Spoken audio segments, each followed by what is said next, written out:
नमो अरहन्ताणं नमो सिद्धाणं नमो आयर्याणं नमो उवज्जायाणं नमो लोये सवसाभूनम्।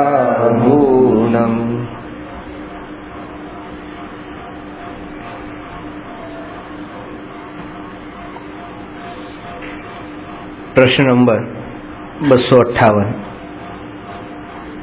व्यंजन पर्याय कोने कहे छे तेना भेद तथा स्वरूप समझाવો।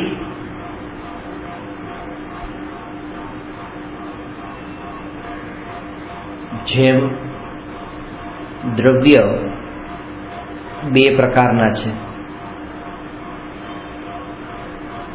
ચેતન અને અચેતન। जीव द्रव्य चेतन है, बाकीना 5 द्रव्य अचेतन है। उद्गल धर्म अधर्म आकाश ने काल। जेम द्रव्य में भेद है एम गुण में पण भेद है कि गुण बे प्रकारना है, एक सामान्य गुण अने बीजो विशेष गुण। जेम द्रव्य अने गुण में भेद है एम पर्याय में पण भेद है। અને એ પર્યાયના મુખ્ય બે ભેદ છે, વ્યંજન પર્યાય અને અર્થ પર્યાય। વ્યંજન પર્યાયનો અર્થ એ છે કે કોઈ પણ દ્રવ્યમાં જે અનંત ગુણ છે એ અનંત ગુણમાં સામાન્ય અને વિશેષ બધા છે, તો એક બાજુ તો રાખો બધા જ વિશેષ ગુણ। જેમ કે जीवनो विशेष गुण ज्ञान, दर्शन, सुख, वीर्य, श्रद्धा, चारित्र आ जीवना विशेष गुणों छे। अने पुद्गलना विशेष गुणों के स्पर्श, रस, गंध, वर्ण, क्रियावती गुण आ पुद्गलना विशेष गुणों छे। ए रीते धर्मास्तिकायनु गति हेतुत्व, अधर्मास्तिकायनु स्थिति हेतुत्व, आकाशनु अवगाहन हेतुत्व અને કાળ દ્રવ્યનું પરિણમન હેતુત્વ આ એના વિશેષ ગુણો છે। બીજી બાજુ જેમ જીવના જ્ઞાન દર્શન આદિ વિશેષ ગુણો બતાવે એમ સામાન્ય ગુણ પણ છે, અસ્તિત્વ, વસ્તુત્વ, દ્રવ્યત્વ, પ્રમેયત્વ, અગુરુ લઘુત્વ અને પ્રદેશત્વ। હવે બધા વિશેષ ગુણો અને સામાન્ય ગુણો એ સામાન્ય ગુણમાંથી એક ગુણ નહીં લેવાનો, प्रदेशत्व गुण। जे 6 सामान्य गुणों है ए 6 सामान्य गुणों मांथी एक प्रदेशत्व गुण नहीं लो अने बाकीना बधा ज गुणों लो अने आ विशेष गुणों। एटले एक बाजू छे प्रदेशत्व गुण अने बीजी बाजू छे प्रदेशत्व गुण सिवायना बधा ज गुण। प्रदेशत्व गुण सिवायना सामान्य अने विशेष तो बधा छे ज। હવે એ જે એકલો પ્રદેશત્વ ગુણ છે એ પ્રદેશત્વ ગુણની પણ પર્યાય છે, બાકીના બધા ગુણોની પર્યાય છે, કારણ કે ગુણનું પરિણમન એનું નામ જ પર્યાય છે। તો જે પ્રદેશત્વ ગુણનું જે પરિણમન છે એ પરિણમનનું નામ વ્યંજન પર્યાય છે। અને એ સિવાયના જેટલા ગુણો છે એ બધા જ ગુણોની જે પર્યાય એ પર્યાયનું નામ છે અર્થ પર્યાય। એટલે એ રીતે व्यंजन पर्याय अने अर्थ पर्याय एम पर्यायना बे प्रकार छे। व्यंजननो अर्थ त्या आकारथी संबंधित छे, एटले कोईपण वस्तुनी जे आकाररूप पर्याय छे ए एनी व्यंजन पर्याय छे, अने आकार सिवायनी जे पण पर्याय छे ए बधी अर्थ पर्याय छे। आवा भेद पाडवा पाछळनुं पण एक प्रयोजन ने कारण छे। जेम आपणे चर्चा करेली कि आत्मानी अनुभूतिना काळे आत्माना आकारनो अनुभव थतो नथी।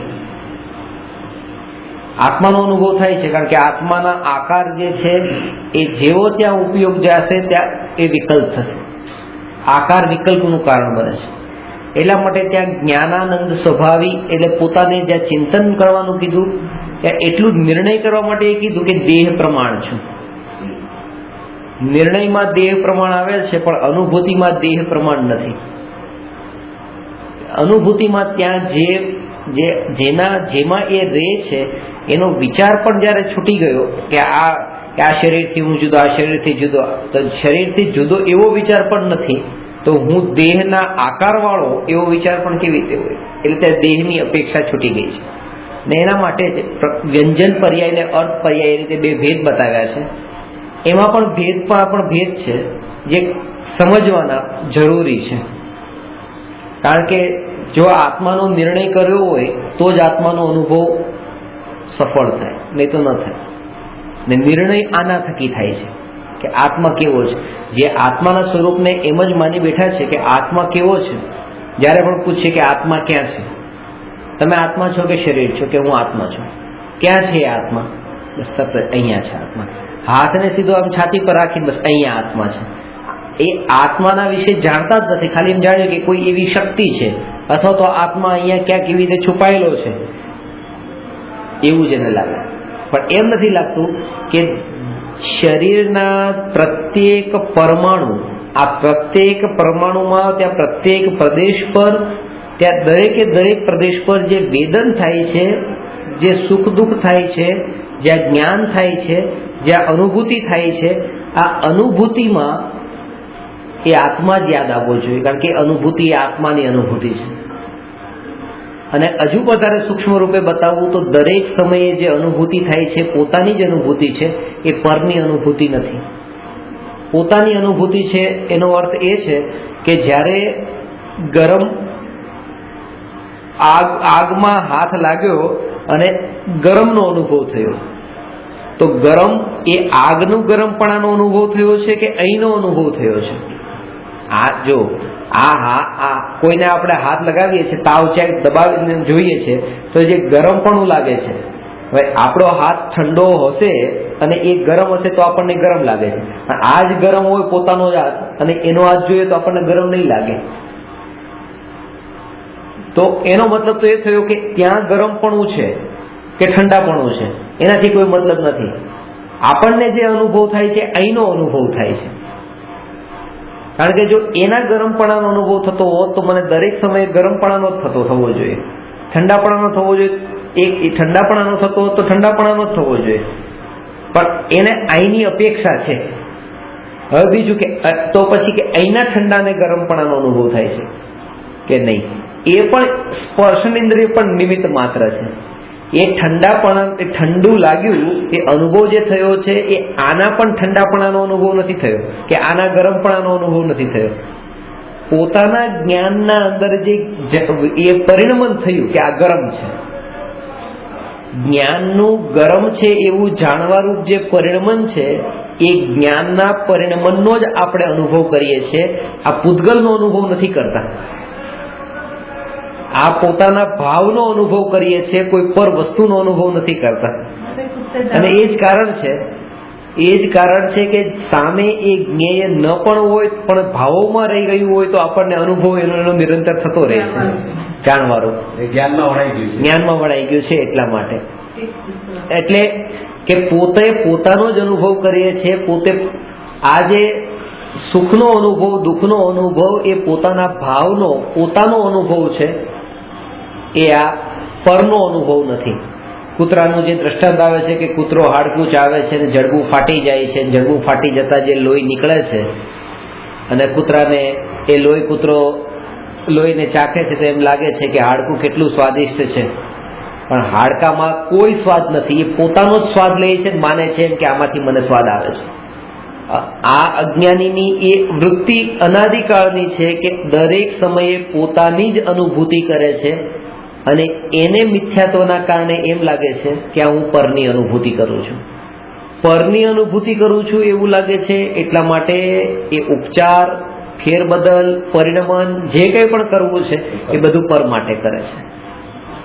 એની જેટલી પણ દોડ, એનું લક્ષ્ય બધું પર દ્રવ્ય છે. કારણ કે અનુભવ પરનો થાય છે તો દોડ પણ પર માટે જ થશે અને આખું જીવન પણ એનું જે વ્યતીત થઈ જાય છે પર માટે. સૌથી પહેલી ભૂલ એની ત્યાં થતી હતી કે બસ આ હું પરનો અનુભવ કરું છું, પર મને સુખ આપે છે, પર મને સુખ આપે છે. જો એમાં ભાવ ન ભળેલો હોય તો ત્યાં સુખ દુઃખનો કોઈ વિકલ્પ જ નથી. પોતે પોતાના ભાવથી દુઃખી છે અને ભાવથી સુખી છે, અને અનુભૂતિ પણ પોતાના ભાવની જ કરે છે. એટલે દરેક સમયે તત્વ વિચાર આ પ્રમાણે કરવો કે દરેક દ્રવ્ય પોતે પોતાના સ્થાને છે. પહેલી વાત તો એ, કોઈ દ્રવ્ય મારામાં આવ્યું નથી. વિચાર આ રૂપે ચાલશે, હું કોણ? દર્પણમાં આગ આવી નથી, દર્પણ આગ પાસે ગયું નથી, દર્પણ દર્પણમાં છે, આગ આગમાં છે. આગ દર્પણ પાસે આવે પણ દર્પણમાં મળે નહીં. આ જ્ઞેયો દૂરથી આમ નજીક નજીક નજીક આવે છે પણ મારા આત્મામાં મળે નહીં. અને એ જે કંઈ પણ થાય, ગરમ આગને પણ પ્રતિબિંબિત કરીને કે ઠંડા બરફને પ્રતિબિંબિત કરીને દર્પણ ઠંડુ કે ગરમ થવાનું જ નથી એવી પ્રતીતિ છે, કારણ કે દર્પણના સ્વભાવથી આપણે પરિચિત છે. તો આ પોતાનો જે જાણવા રૂપ જે સ્વભાવ છે એ બસ એનું કામ જ એ છે કે એ બે કામ, એક તો પરદ્રવ્ય એના જ્ઞાનમાં જણાય તો એ રોકી ન શકાય, અને જે જ્ઞાનમાં જણાયું છે એને પોતાનામાં મેળવી ન શકાય. આ બે વાત સમજવાની છે.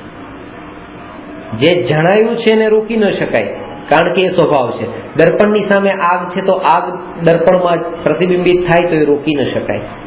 અને બીજું કે આટલું તો કામ થઈ જ શકે છે જાણવારૂપ, પણ મળવારૂપ કામ થવાનું નથી. એટલે કેવળી ભગવાન લોકાલોકને જાણે છે, પણ લોકાલોકના એક પણ પદાર્થ, એક પણ પરમાણુને, એક પરમાણુની એક સમયની પર્યાયને પણ પોતાનામાં પ્રવેશવા દેતા નથી. સંભવ જ નથી. એ વસ્તુ વસ્તુમાં છે, પર્યાય પર્યાયમાં છે. એટલે વ્યંજન પર્યાય એ જ બતાવે છે કે બે પર્યાયના ભેદ કર્યા છે. એક તો આત્માના સ્વરૂપને સમજવા માટે કે આત્મા કેવો છે એનો નિર્ણય કરવા માટે કે આત્મા આવો છે, અને એ નિર્ણય કરવા માટે શુદ્ધ આત્મા કે સિદ્ધ ભગવાનના આત્માનો આકાર કેવો છે. કારણ કે મારે તો શુદ્ધ રૂપ અનુભવ કરવો છે, તો શુદ્ધ રૂપ અનુભવ કરવો હોય તો શુદ્ધ આકારનું જ્ઞાન હોવું જરૂરી છે નિર્ણય માટે. પણ વર્તમાન પર્યાયમાં અશુદ્ધ છું, તેથી અશુદ્ધ આકારનું જ્ઞાન પણ જરૂરી છે. આ આકારમાં પણ શુદ્ધતા અને અશુદ્ધતા હોય છે. જેમ પરનું નિમિત્તપણું ન હોય અને જે આકાર છે એને પરની અપેક્ષા ન રહે, એટલે એ આકાર છે એ શુદ્ધ છે, અને જે આકારને પરની અપેક્ષા છે એ આકાર અશુદ્ધ છે. એટલે કે અત્યારે આ આત્માનો આકાર શરીર પ્રમાણ છે, તો એને દેહાકાર, દેહ જેવો થાય છે, જાડો પાતળો લંબાઈ વધે છે, તો એ રીતે એ આત્માનો આકાર પણ એવી રીતે બદલાય છે. એટલે એ આકારને આ પરના નિમિત્તની અપેક્ષા છે, અને સિદ્ધ ભગવાનના આકારને કોઈની અપેક્ષા છે? હવે આકારને કોઈ શરીર જ નથી, કોઈ અપેક્ષા નથી. એ એવો રહી ગયો છે પર નિમિત્ત વિના. એટલે એક બાજુ તો એ છે કે પાણી છે, કે જે પાણી ગ્લાસમાં છે, તપેલીમાં છે, એને આકારની અપેક્ષા છે. હવે ગ્લાસના અંદર જે પાણી છે તપેલીમાં નાખતા એ તપેલી આકારનું થશે, અને તપેલીમાંથી એ બાલટીમાં નાખતા બાલટી આકાર થશે, એ બદલાશે. પણ એક સ્ટીલના ગ્લાસમાં જે બરફ બની ગયેલો છે એ બરફને બહાર કાઢીને પછી તપેલીમાં નાખો તો તપેલી જેવો નહીં થાય, એ બરફ જ એ ગ્લાસના આકારે જ રહેશે. અને એ પણ પછી બાલટીમાં નાખો તો એવો નહીં થાય, એ ગ્લાસ આકારે જ રહેશે. એટલે એ જે આકાર છે એ આકારને હવે કોઈ પરની અપેક્ષા નથી, એટલે શુદ્ધ છે. અને આ આકારને પરની અપેક્ષા છે એટલે અશુદ્ધ છે. એટલે સિદ્ધ ભગવાનનો જે આકાર છે એ આકાર શુદ્ધ આકાર છે, શુદ્ધ પર્યાય છે. અને સંસારીઓનો જે આકાર છે એ અશુદ્ધ પર્યાય છે, દેહની અપેક્ષા છે. અને સંસારી કીધું છે એટલે બહુ દીર્ઘ દ્રષ્ટિથી વિચાર કરવો. સંસારીનો મતલબ એ નહીં લેવો કે જેમને લગ્ન કર્યા એ સંસારી, લગ્ન ન કર્યા તે સંસારી નહીં, અથવા તો જે ઘરમાં રહે છે તે સંસારી અને દીક્ષા લીધી એટલે સંસારી નહીં. અહીંયા તો કહે છે કે 1 થી લઈને 14માં ગુણસ્થાન સુધી બધા સંસારી, અને એ બધા સંસારીઓની આ જે વ્યંજન પર્યાય છે તે અશુદ્ધ છે. 14મા ગુણસ્થાન સુધી, એટલે કે તીર્થંકર ભગવાનને પણ વ્યંજન પર્યાય અશુદ્ધ છે, કારણ કે તે 13મા ગુણસ્થાનમાં છે. સીધી વાત છે, એ સિદ્ધ નથી, શરીર સહિત છે. આવી ગઈ, જ્યાં શરીર છે ત્યાં અશુદ્ધતા છે. આત્માનું શરીર સાથે હોવું એ અશુદ્ધતા છે, એ અશુદ્ધતા છે. હવે હું આ શરીર છે પણ હું બસ હવે અશુદ્ધ નથી રહ્યો, અશુદ્ધ એમને અશુદ્ધતા તો છે, સ્વીકારવી તો પડે જ. તે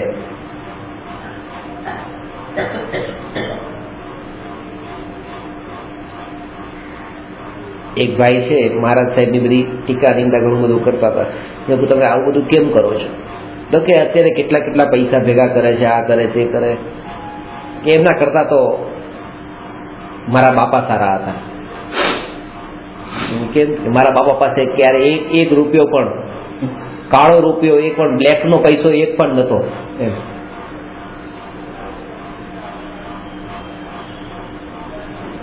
એક રૂપિયો પણ કાળા બજારનો નતો, એમ કે કાળો રૂપિયો નતો. મેં એમને કીધું રૂપિયો ક્યારેય ધોળો હોતો જ નથી. એ જેને તમે ધોળો કહો છો ને એ પણ કાળો જ છે. જ્યારે તમે આત્માની જેમ જેમ નજીક પહોંચો છો એમ ધોળો રૂપિયો પણ કાળો બનતો જાય છે. ખરેખર એ પણ બોજરૂપ બનતો જાય છે, એ પણ અનિતિ રૂપ લાગવા લાગે છે, એ પણ પરિગ્રહ લાગવા લાગે છે. પરિગ્રહ તમારા બાપાનો ધોળો રૂપિયો હતો, એ પણ પરિગ્રહ કહેવાય કે ન કહેવાય? કાળો જ પરિગ્રહ કહેવાય, ધોળો પરિગ્રહ ન કહેવાય. અને જો ધોળો રૂપિયો પરિગ્રહ કહેવાય તો પરિગ્રહ તો 5મા નંબરનું પાપ છે. એ ધોળો પછી પાપ નો થયો ને, કારણ કે હિંસા, જૂઠ, ચોરી, કુશીલ ને પરિગ્રહ. બહુ સંકુચિત દ્રષ્ટિ છે. આપણે જો ઊંડાણથી વિચાર કરીએ તો જગતમાં ક્યાંય પણ ડગલે ને પગલે આપણે ભ્રમમાં હોઈએ છીએ કે ના, હું થોડુંક એક કદમ આગળ વધ્યો છું, પણ નથી. ત્યાં એ માન્યતા સંબંધી ભૂલ તો એ જ પડેલી છે. 2 નંબરનો છે.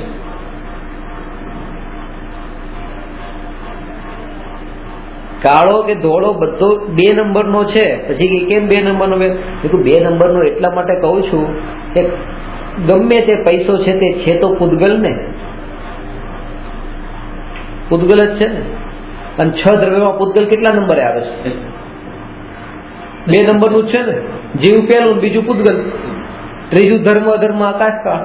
તો પૂતગલ તો બીજા નંબરનું છે. તો આ જેટલું પણ જે તમારા ઘરમાં પૂતગલ ભેગું બધું 2 નંબરનું સમજવાનું, 1 નંબરનું કઈ નથી.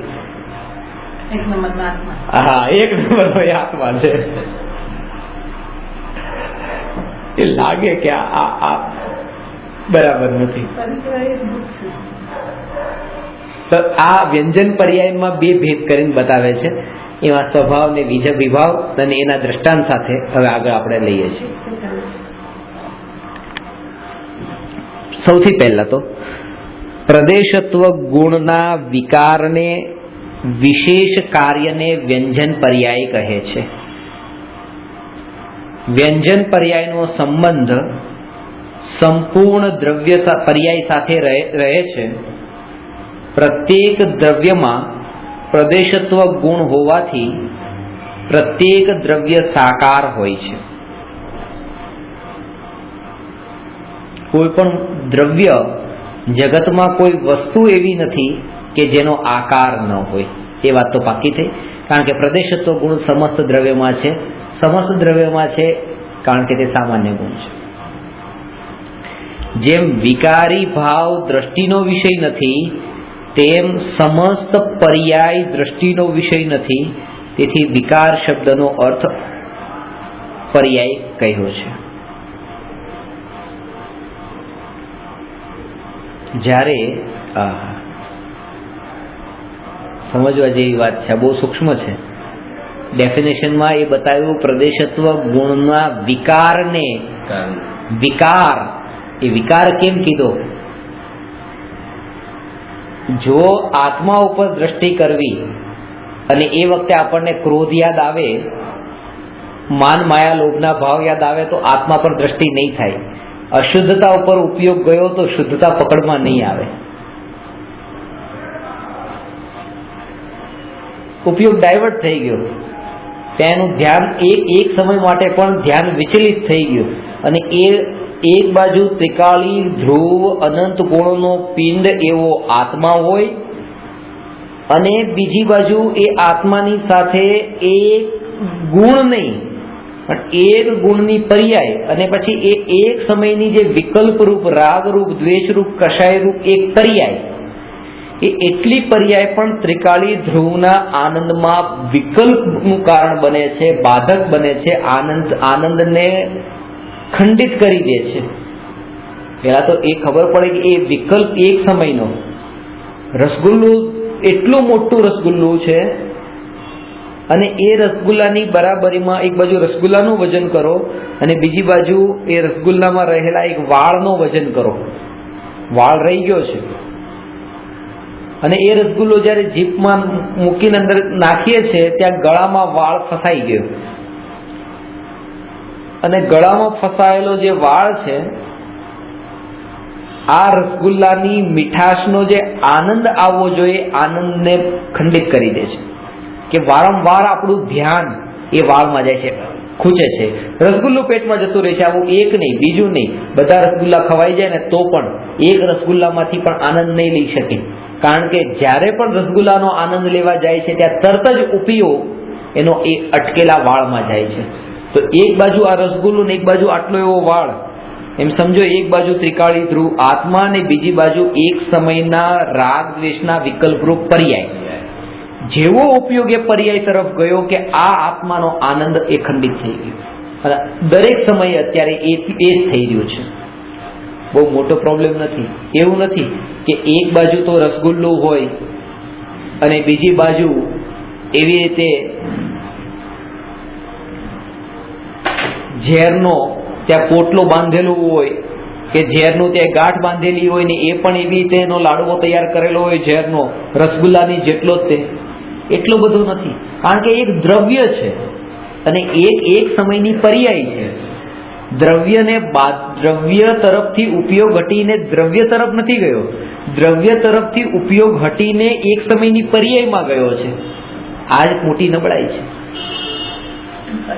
ત્રિકાળી ધ્રુવ, એક આત્મા ત્રિકાળી ધ્રુવ છે, એક આત્મા ત્રિકાળી ધ્રુવ છે અને એક છે આ ક્રોધની પર્યાય, રાગની પર્યાય. હવે આપણને એ પર્યાય ગમે છે, એ ગમે છે અને ત્રિકાળી ધ્રુવ નથી ગમતો. દીકરો નથી ગમતો પણ દીકરો મારો છે એ ભાવ ગમે છે. દીકરો મારો છે એ ભાવ ગમે છે, કારણ કે એ લાગે છે કે એ મારા હાથમાં છે. દીકરાનું હોવું મારા હાથમાં નથી, દીકરાનું મરણ થઈ જાય તો મારા હાથમાં નથી, પણ દીકરા પ્રત્યે મોહ રાખવો હોય તો મારા હાથમાં છે. એ મરણ એ મોહનું મરણ થવું કે ન થવું એનો માલિક હું છું, એનો માલિક હું નથી. એટલે પૂરેપૂરી આસક્તિ એ ભાવમાં છે ને એ ભાવને છોડવા માટે તૈયાર નથી. એ ભાવ ગમે છે કે આ ભાવ મને સુખ આપવા વાળો છે. અત્યારે તો સુખ આપે જ છે અને હજુ પણ જો ક્યાંકથી દુઃખ મળતું હોય તો બસ ક્યાંક મારી નબળાઈ રહી ગઈ છે, નહીં તો સુખ આપે જ મને.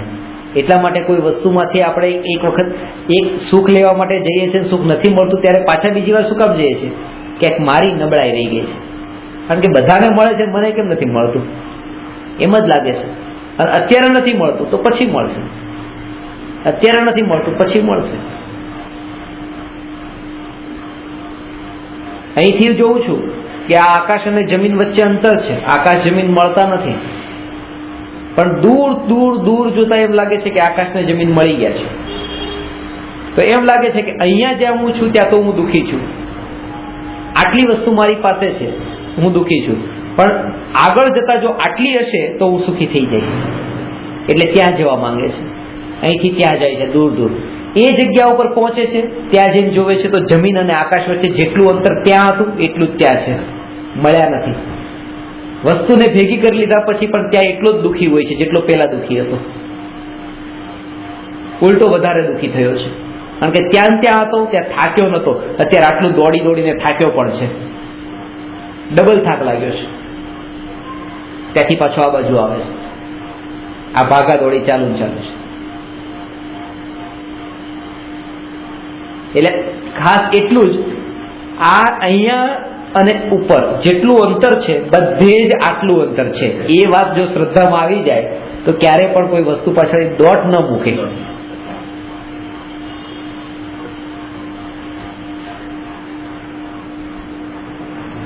અને એ અનુભવ એ ખરેખર જ્ઞાનીઓને જ, એ બોધ જ્ઞાનીઓને અને ખાસ કરીને રાજા મહારાજાઓને કેમ થયું?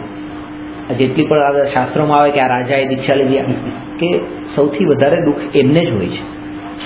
વધારે જેટલી સંપત્તિ મળી એ વધારે દુઃખી છે. એનું કારણ છે કારણ કે આને દુઃખ નથી એનું છે એમ નહીં, એક અંદરમાં આશા છે.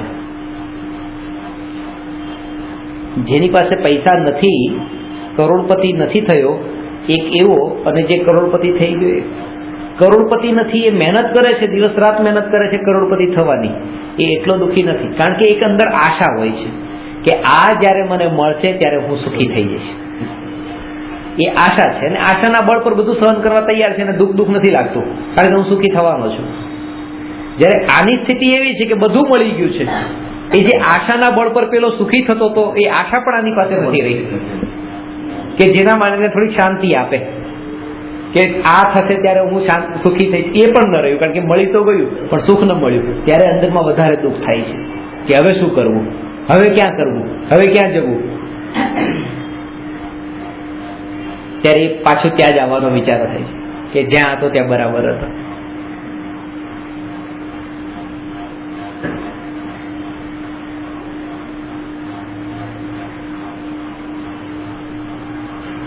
એટલે આ વિસ્મૃતિ બહુ મહત્વની વસ્તુ છે. વિસ્મૃતિ જાગૃતિથી આવશે. આ જે વિસ્મૃતિનો અર્થ એ જ આ બધાની વિસ્મૃતિ, જે સૌથી મોટો ધર્મ છે, સૌથી મોટો ધર્મ છે. અહીંયા એ મનાય છે કે હું મુંબઈમાં છું પણ અમેરિકામાં શું થયું બધું ધ્યાન રાખું છું.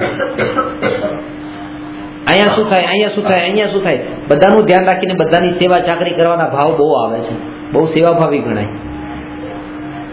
અને જેટલો ગાંધીજી આખા ભારત દેશનો વિચાર કર્યો, રાષ્ટ્રપિતા કહેવાના, હજી થોડો આગળનો વિચાર કરતો વધારે મહાન કહેવાય.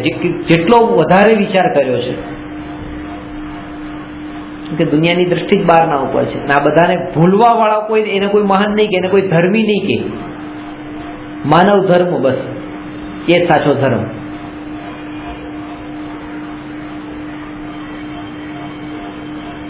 અને અંદરમાં એ રૂચતો હોય, અને કોઈ આપણને પાછું એ તરફ લઈ જવાનું કે ને તો પાછું ગમી જાય, આના બરાબર છે, તો સાચી વાત છે. માનવ ધર્મ વગર કેમ થાય? આત્મા કેવી રીતે મળે? માનવતા તો જોઈએ ને. એમ કરીને પણ એ માનવતા જ ગમી જાય છે, આત્મા નથી ગમતો.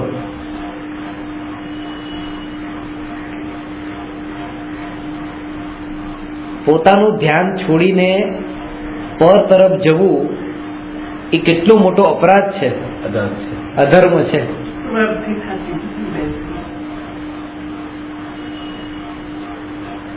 પોતાનામાં ન રહેવું એ મોટો અધર્મ છે.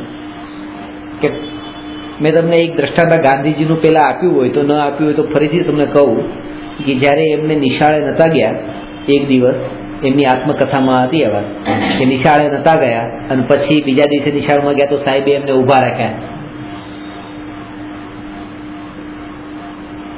કેવું થઈ જાય, ગઈકાલ નિશાળ નતો આવ્યો ને એટલે બીજી કઈ વાત જ નહીં કરી સાહેબે. ગાંધીજી ઉભા થઈ ગયા, 10 મિનિટ ઉભા રહ્યા, એ સાહેબે કીધું બેસી આવ્યો છો. એટલે ગાંધીજી કીધું ના નહીં બેસું, હું ઊભો જ રહીશ. આખા એ પહેલેથી થોડાક એવા હતા કે આમ ના હવે તો ઊભો જ રહું, નહીં બેસું. ભૂલ કરી છે ને આપને એવું લાગે છે, પણ અંદરમાં ભાવ એવો નતો પાછો. અંદરમાં તો ખુન્નસ હતું, ગુસ્સો આવતો હતો. ક્લાસ પૂરો થયો એટલે ત્રાખી નજરે ગાંધીજી સામે જોયું, ગાંધીજીએ સાહેબ સામે જોયું એટલે સાહેબે કીધું કે હવે આવું બધું ગુસ્સો બતાવવાની જરૂર નથી. તે ભૂલ કરી એટલે ઉભો રાખ્યો હતો થોડી વાર, મેં તો બેસાડી દીધો હતો, તું તારી જાતે ઉભો રહ્યો હતો. કે તમે મને પૂછ્યું ગઈકાલે શું કામ નતો આવ્યો? કઈ પૂછ્યું ને ઉભો કરી દીધો. મારા પપ્પાની તબિયત ખરાબ હતી, આખો દિવસ મેં એમનું માથું દબાવી આપ્યું, દવા લાવી આપી, સેવા ચાકરી કરી ઘરે રહીને, અને તમે મને સજા આપી દીધી. તો સાહેબે જવાબ આપ્યો કે આ સજા તને એની નથી આપી કે તારા પપ્પાની સેવા કરી છે,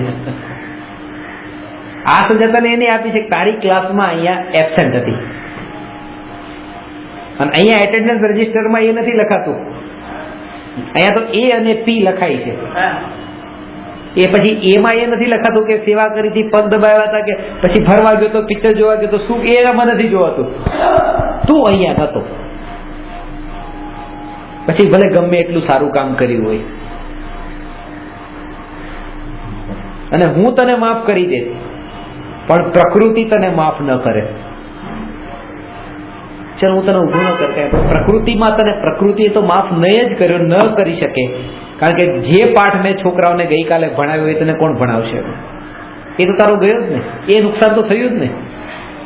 આ નુકસાન તને નુકસાન લાગતું, પણ પેલું નુકસાન. એટલે તું અહીંયા નતો, પછી ક્યાં હતો એ મારે નથી જોવાનું. અહીંયા નતો એની તને આ સજા છે. પછી ક્યાંય પણ હોય અને ગમે એટલું સારું કામ કર્યું હોય તો ક્લાસના ટાઈમે તો ક્લાસમાં જવું જોઈએ.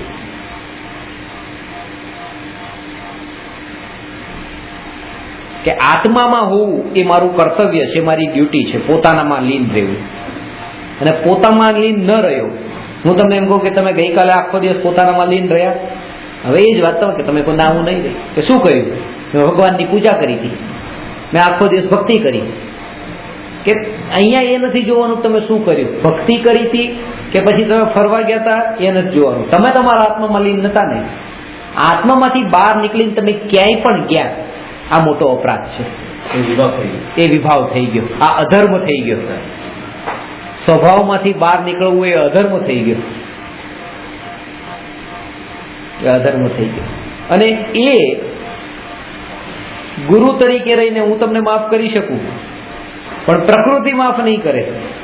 કારણ કે જ્યારે આત્મા પોતાના ઉપયોગમાં પોતાનામાં લીન નથી રહેતો ત્યારે એને પ્રકૃતિ બંધ તો જરૂર થાય છે. કર્મનો બંધ, 4 બંધ છે, પ્રકૃતિ બંધ, પ્રદેશ બંધ, સ્થિતિ બંધ. આ જ્ઞાનાવરણી દર્શનાવળી એની 148 પ્રકૃતિઓ છે. પ્રકૃતિ માફ નથી કરતી.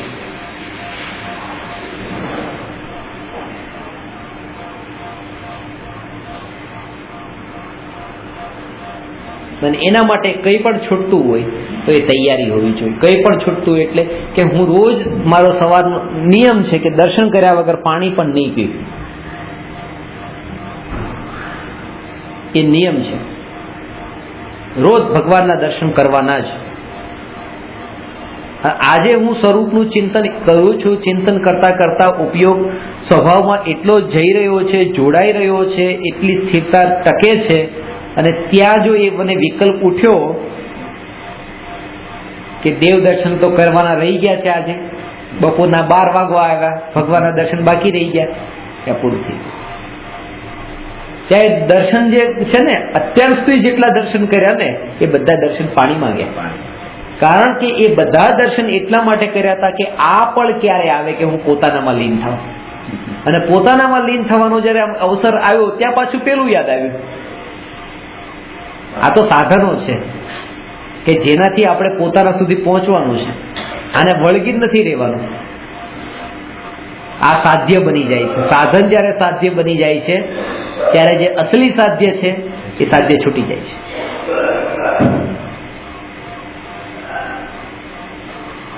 ભાવુક થઈ જઈએ છે, ત્યાં ભાવુકતા આવી જાય છે કે આ કિનારે હતો અને આ કિનારે પહોંચ્યો. આ બોટનો એટલો ઉપકાર છે કે આ હોડી ન હોત તો હું સામા કિનારે કેમ પહોંચે. હવે સામો કિનારો આવી ગયો છે પણ ઉતરવાનું મન નથી થતું. કારણ કે આ બોટનો કેટલો, આને છોડીને કેમ જવું, આને છોડીને કેમ જવું, આવો જો વિચાર કરીને ભાવુક થઈ જાય તો ત્યાં ડૂબે. એ ના તો આમનો રહે ના આમનો રહે. ત્યાં તો પછી બસ નિર્દયતાથી એને આ બોટને છોડી દેવાની છે. પણ એ ક્યારે કે જ્યારે એને પહેલેથી ખબર હશે ત્યારે કે આ બોટ કરતા કિનારો ઉત્તમ છે.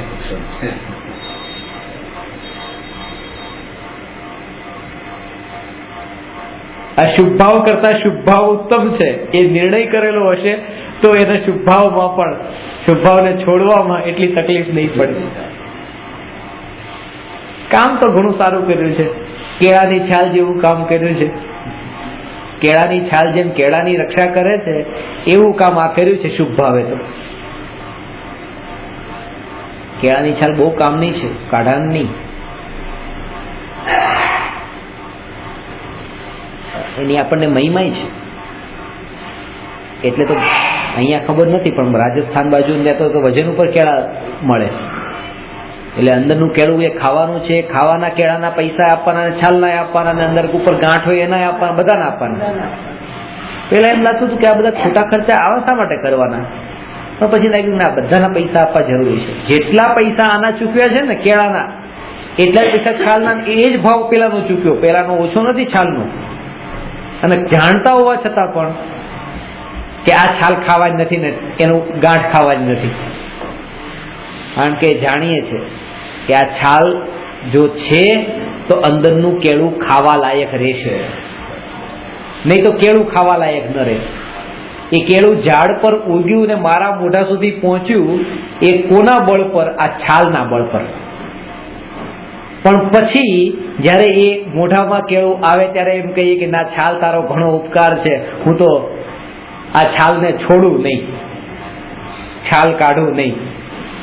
કાઢી નાખવાની પછી એને, એના ઉપર દયા નહીં કરવાની, છાલ કાઢી નાખવાની. હા, કાઢી નાખવાની. નહીં તો જો છાલ નહીં કાઢો તો એક દિવસ એવો આવશે કે કેળું ને છાલ બધું ફેંકી દેવું પડશે. એટલે અત્યારે છાલ ફેંકી દેવાની.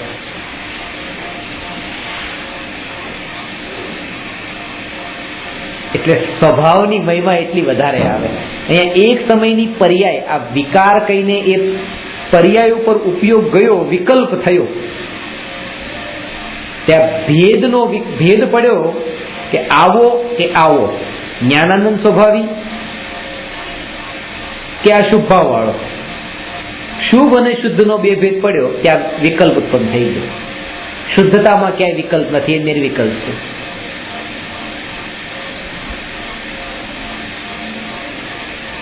જ્યાં ભેદ ત્યાં વિકલ્પ, ભેદ ત્યાં વિકલ્પ. એટલે દ્રષ્ટિ ભેદ પર ન જાય, અભેદ પર દ્રષ્ટિ રહી.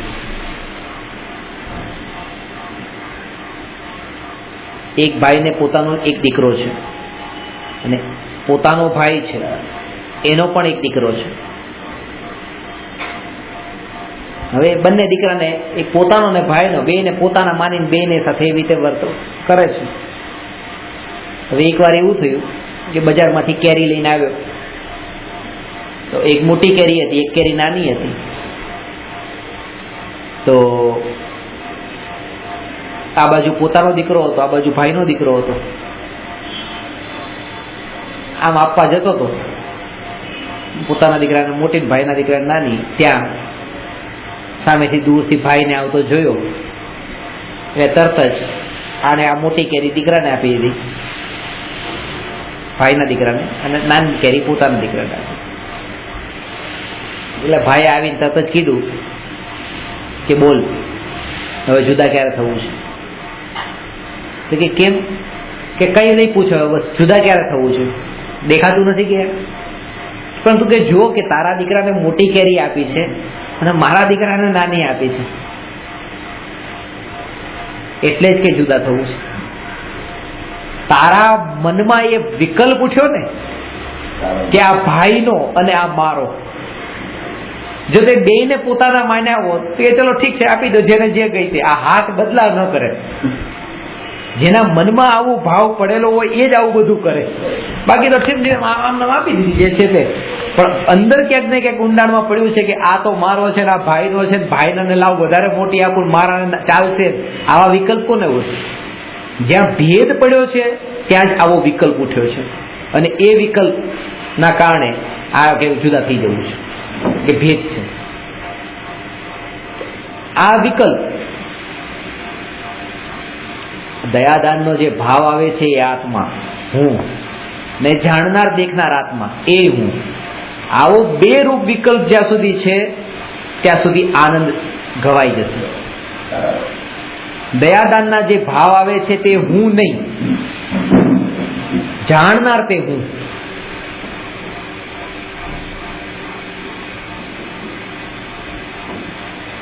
કારણ કે જેણે આ શુભ ભાવમાં મારાપણું કર્યું એને મરવું પડે છે, કારણ કે શુભ ભાવ મરી જાય છે.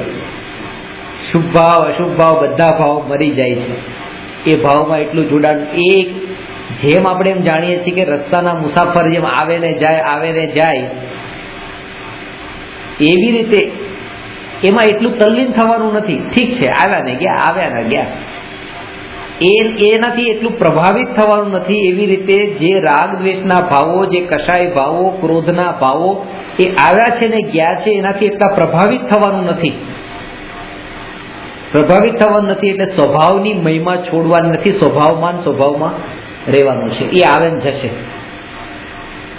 આ ભૂમિકામાં આવે. એ મારા હાથમાં, અત્યારે જેમ સંયોગોને છોડવા મારા હાથમાં નથી, એમ અત્યારની સ્થિતિ એ છે કે આ રાગાદી ભાવ છોડવા મારા હાથમાં નથી. એક જ વસ્તુ મારા હાથમાં છે કે જેમ આ સંયોગો મારા નથી, એમાં રાગાદી ભાવ મારા નથી. હું આત્મા જાણનાર દેખનાર છું, અને આ જાણનાર દેખનાર છું એ વિચારના બળ પર જ રાગાદી ભાવે છૂટવાના છે અને આ સંયોગો છૂટવાના છે. ભાવ કર્મ છૂટશે, દ્રવ્ય કર્મ છૂટશે, ન કર્મ પણ છૂટશે. પણ આ ભેદ જ્ઞાનના બળે, ભેદ કયું પોતાનું ને કયું પારખું, એ ભેદ આવડવો જોઈએ.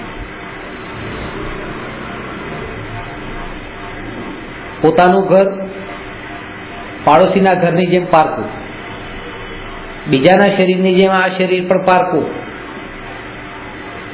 અને આ ક્રોધમાન માયાલોભના ભાવ પણ એ કોઈક અપેક્ષાએ તો આ બધાની જેમ જ પારકા.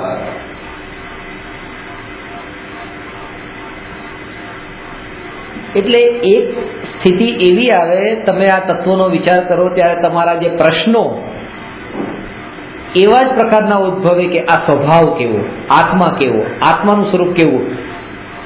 આત્મા સંબંધી જ પ્રશ્ન તમારે.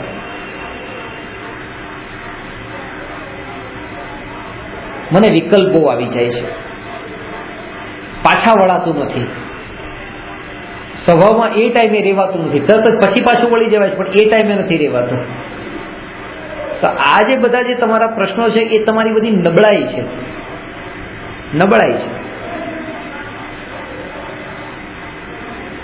આત્માના માટે આમ નબળાઈને છોડી દો, એને યાદ જ નહીં કરો. પોતાના સ્વભાવની મેં હું જાણનાર દેખનાર છું, હું પરમાત્મા છું, મારો સ્વભાવ આ જાણવા દેખવાનો છે. પરમાત્મા જ એટલા માટે છું કારણ કે જેમ પરમાત્મા રાગદ્વેષ કરતા નથી ને જાણનારા જ છે જગતને, એમ આ રાગદ્વેષ કરનાર હું નથી, હું જાણનાર જ હું છું. રાગદ્વેષ તો કર્મના ઉદયથી થાય છે. જેમ ભગવાનને શરીર કર્મના ઉદયથી મળ્યું છે, ભગવાન શું કરે? આ રાગદ્વેષના ભાવ પણ કર્મના ઉદયથી થાય છે. હું શું કરું? હું જાણનાર દેખનાર છું. કે પુરુષાર્થ, કે આનું નામ જ પુરુષાર્થ. જે ભેદ જ્ઞાન કર્યું કે હું જાણનાર દેખનાર, આ જ પુરુષાર્થ. પુરુષાર્થ એ બીજો કઈ નથી. ક્રોધ નથી કરવો એ પુરુષાર્થ નથી. કોઈ આવે ને મારે આ શત્રુથી સામે ક્રોધ નથી કરવો, મિત્ર આવે તો પણ બહુ સંભાળીને રહેવું છે, રાગ નથી કરવો, એ પુરુષાર્થ નથી.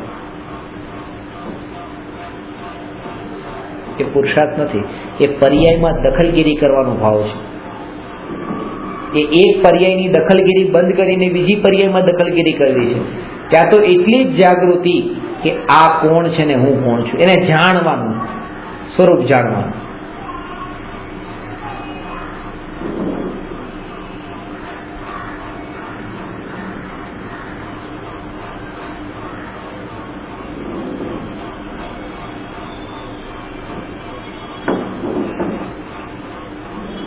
વ્યંજન પર્યાયથી આત્માનો નિર્ણય થશે.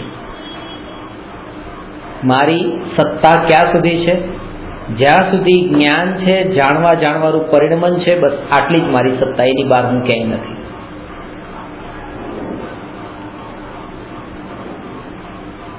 એટલે પછી સુઈ, આમ શરીરમાં સુઈ વાગે તો ત્યાં જાણવારૂપ પરિણમન કેવી રીતે લેવાનું? એ વખતે કેવી રીતે રહેવાનું? હવે એ વખતે કેવી રીતે રહેવાનું એ તો એ સમયની પર્યાય, આજે આગળનું જે ચિંતન કરેલું છે ને, એટલે સહજ સ્થિતિ છે. એ સ્થિતિ વિચારવાળી સ્થિતિ નથી. જયારે માથા પર સગડી રાખે, કાનમાં ખીલા ઠોકે, ત્યારે શું કરવાનું? અરે એ તો પહેલા જે તમે તત્વનું ચિંતન કરી કરીને જે સાધના કરી છે એનું એ પરીક્ષા છે.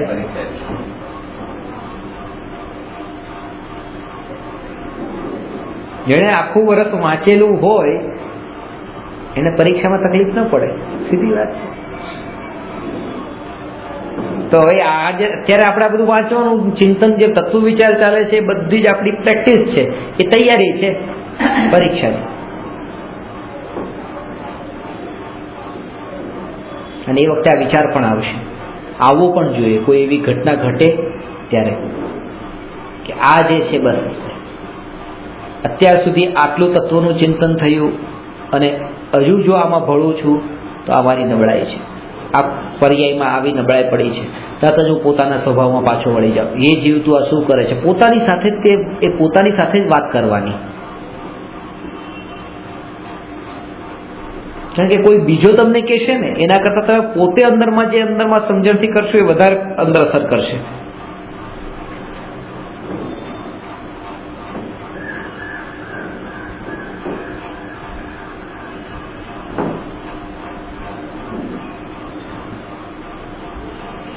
અંદરમાં એવું બળ આવવું જોઈએ જો સમ્યક દર્શનની પ્રાપ્તિ માટે.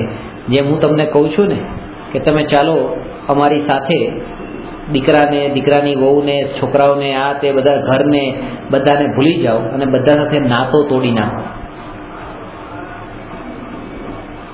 તો અંદરમાં એક પળ માટે તો ઝટકો તો લાગે છે. આ કામ નહીં. અમે થોડો મોહ ઓછો રાખશું પણ નાતો નથી તોડવો. એ મોહ ઓછો નથી રાખવો. એને સમ્યક દર્શન ત્યારે થાય છે કે જો અત્યારે જ આ સંબંધ તૂટતો હોય તો મને કઈ વાંધો નથી, પણ મારા સમ્યક દર્શન, એ સમ્યક દર્શનની ધગશ એનું નામ છે.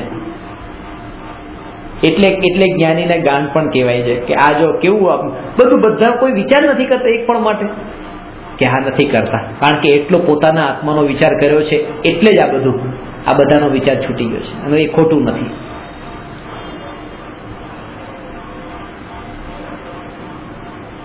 સિદ્ધ ભગવાન અનંત સિદ્ધોને આદર્શ બનાવીને આત્મ સાધનાની શરૂઆત થાય છે. એક નહીં, અનંત સિદ્ધોને. એક છોકરો એક ક્રિકેટર બને તો ક્રિકેટર બનવા માટે એને ઘણા ક્રિકેટર ને, એને તો એક બે ક્રિકેટર કોઈ હોય કે જે દુનિયાનું સારામાં સારું રમવાવાળા ક્રિકેટરને નજરની સામે રાખે, બસ મારે આવું બનવું છે, આવું બનવું છે, અને એના લક્ષ્ય પછી એ પ્રેક્ટિસ કરે છે. અહીંયા મારે એક નહીં પણ અનંત સિદ્ધો મારા આદર્શ છે, ને જે પથ પર એ ચાલ્યા છે એ પથ પર હું હવે ચાલવું છે. એ ભાવના, એ નિર્ણય એટલો તો દ્રઢ કરે એ માર્ગ પર જ મારે ચાલવું છે. હવે બીજે મારે કોઈ માર્ગ નથી. બે માર્ગ છે કે અનંત સિદ્ધો જે માર્ગ પર ચાલ્યા એ, અને આ અનંત મૂર્ખ અજ્ઞાનીઓ જે માર્ગ પર ચાલ્યા એ. મારે કયા માર્ગ પર જવું એ મારા હાથમાં છે, એ મારા હાથમાં. એટલે એ તો જાનવર પણ આ કામ કરશે કે પોતાના વાછડાને ચાટશે, વાલ કરશે, એને નહીં છોડે, એના માટે લડવા તૈયાર થઈ જશે, એના માટે સિંહ સામે મરવા પણ એ તૈયાર થઈ જશે. એ બધું કરશે. આ તો જાનવરોમાં પણ હોય છે, આમાં કઈ નવીનતા નથી. પણ જે સંભાવ, રાગ દ્વેષ વગરની જે સ્થિતિ અને પોતાના આત્માની મહિમા કે બસ એના માટે હું બધાનું બલિદાન આપવા તૈયારી, આત્મા માટે.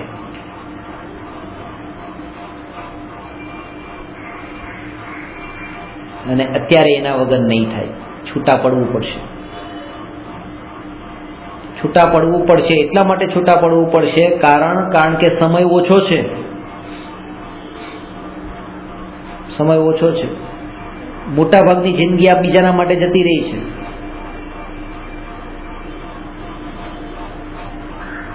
તમે એટલે જ તમે અઠવાડિયા માટે સાધના કરો, એકાંતમાં જઈને ક્યાંય પણ કોઈ, અને બસ તમે અંદરમાં પોતાની સાથે એ જે સમય, અહીંયા વેપાર હશે તો ફોન આવશે, કંઈ ને કંઈ ઘરવાળા હશે, પત્ની હશે, હસબન્ડ હશે, કંઈ ને કંઈ, એટલે કોઈને કોઈ રીતે બંધાયેલા તો અહીંયા રહેવાના જ છે. એ વિચાર નહીં થાય. એ તત્વ વિચારની જે ધારા રહેવી છે ને ધારા તૂટશે. અહીંયા ધારા રહી છે, હવે વિચાર કરતા કરતા કરતા ધારા રહી, પણ પાછું અહીંથી હવે અડધો કલાક થયો ઊભા થવાનું છે. ચલો એ જે ધારા રહેવી તે નથી રહેતી, કારણ કે અત્યારે દ્રષ્ટિ જ એવી છે કે જેવા નિમિત્તોમાં જશે એવા વિચારો બદલાઈ જાય છે.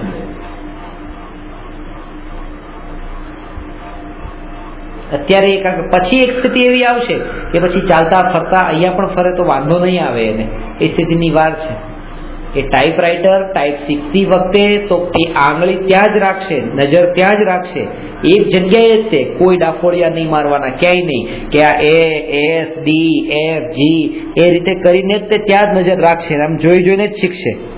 પણ એકવાર એ પાક્કો થઈ ગયો પછી બધા સાથે વાત કરતા કરતા પણ આમ કરતા આંગળા ચાલતા રહેશે, પછી એને ત્યાં જોવાની જરૂર નથી, એ પાક્કો થઈ ગયો છે.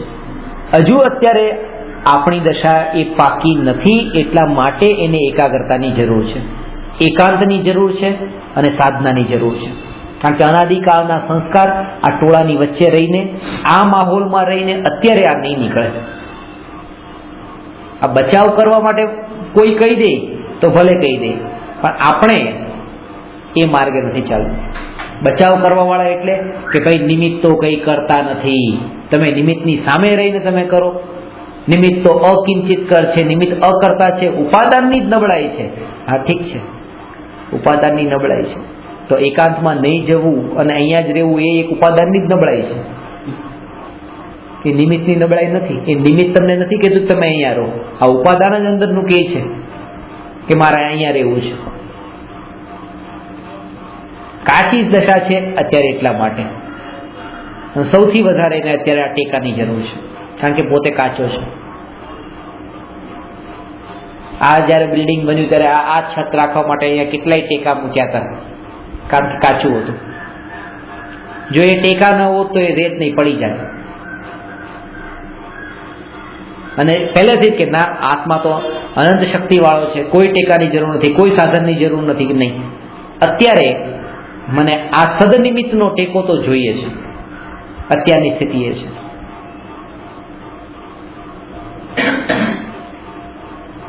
અને પાકું થઈ ગયું પછી ટેકા નહીં રાખવાના.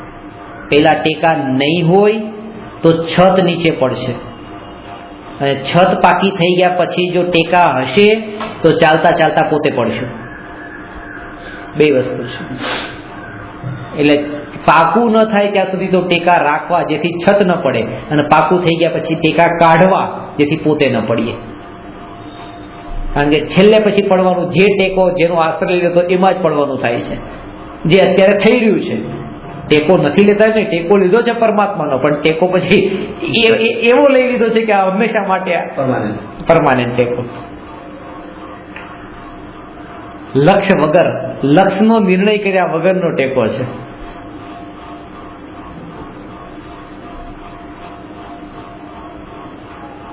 પગથિયા પર ચાલવાનું છે, ઉપરના પગથિયા પર પગ મૂકી નીચેના પગથિયાને છોડી દેવાનું છે. એનાથી ઉપર જઈએ ત્યારે એમ છોડી દેવાનું, જેમ જેમ ઉપર જતા જઈએ એમ એમ નીચેના પગથિયાને છોડતા જવાના છે. છોડવાના, એના પ્રત્યે છોડવાનો મતલબ દ્વેષ નથી. ખાસ વાત સમજવાની. ઘણાને એમ લાગે પરમાત્માને છોડી દેવાય એટલે પછી કેવો અનાદર કર્યો. અનાદર નથી કરતા, એ દ્વેષ નથી કરતા.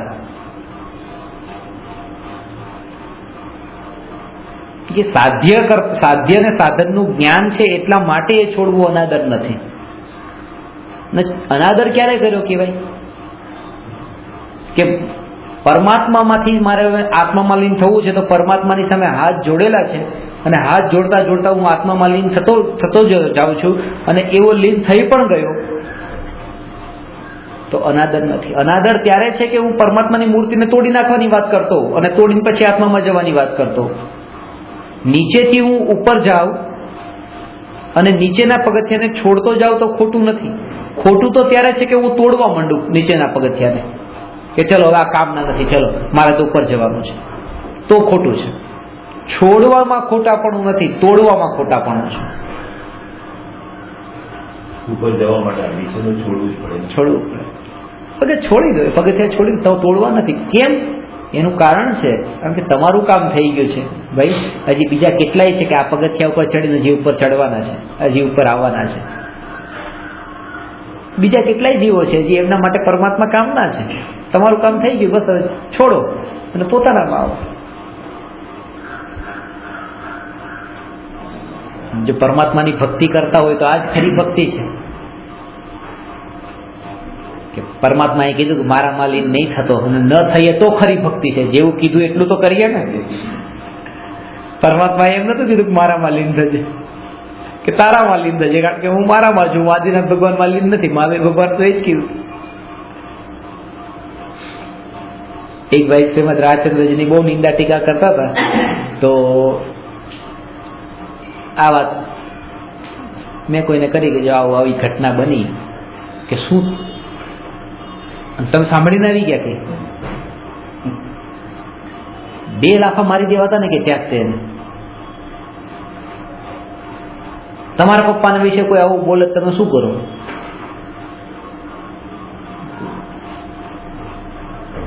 અને આ તમે સહન કરી લીધું.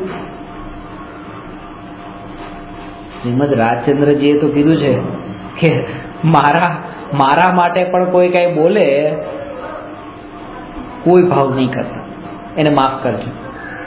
અને તમે કહો છો કે હું શ્રીમદ રાજચંદ્રજીનો શિષ્ય છું એટલા માટે હું તો 2 લાફા મારી દે. હું શ્રીમદ રાજચંદ્રજીનો શિષ્ય છું એટલે હું ન મારે, કારણ કે એમની આજ્ઞા હતી કે આવું નહીં કરવું. કમસે કમ ત્યાંથી તો શરૂઆત કરું. મા બાપમાં તો પછી હજી આવશે.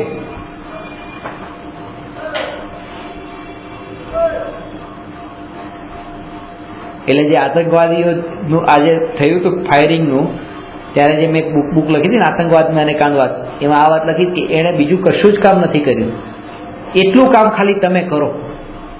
આ કામ બહુ સહેલું નથી. આતંકવાદીઓએ જે કામ કર્યું એ બહુ સહેલું નથી.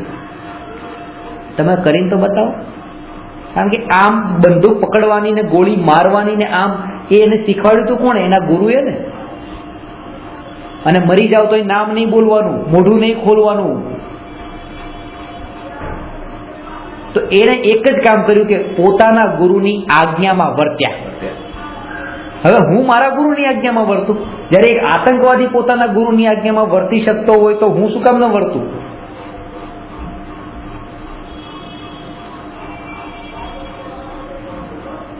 આપણે આપણા ગુરુના સાચા શિષ્ય નથી એ આ વાતને બતાવે છે.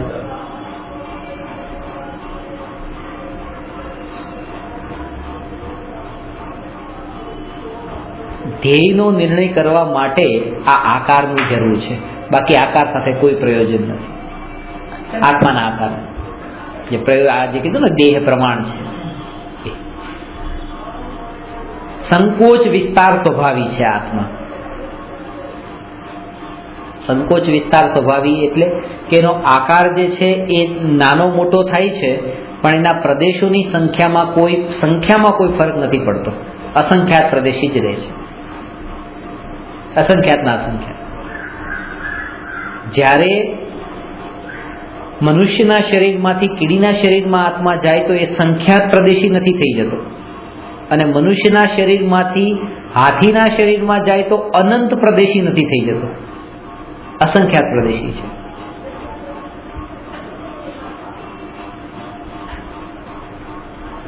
હાથના રૂમાલને આમ 2 ઘડી વાળ્યો, 4 ઘડી વાળ્યો, 8, 16, 32, બિલકુલ નાનો થયો. નાનો થઈ ગયો એટલે નાનો થયો નથી, એ નાનો હવે સમેટાઈ ગયો છે. એના દોરા એટલા જ છે જેટલા દોરા પેલા હતા. એમાં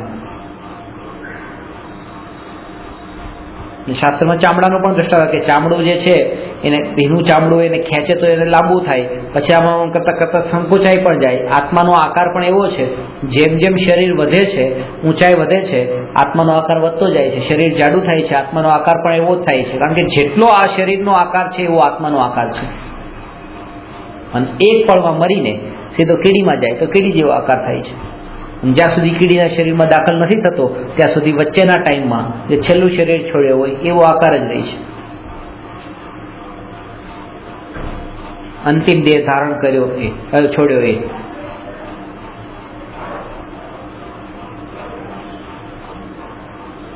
આ એનું વ્યંજન પર્યાયનું છે. એ 2 ભેદ છે, સ્વભાવ વ્યંજન પર્યાય ને વિભાવ વ્યંજન પર્યાય. સ્વભાવ વ્યંજન પર્યાય કોને કહેવાય? પરના નિમિત્ત વિના થતા દ્રવ્યના આકારરૂપ પર્યાયને સ્વભાવ વ્યંજન પર્યાય કહે છે.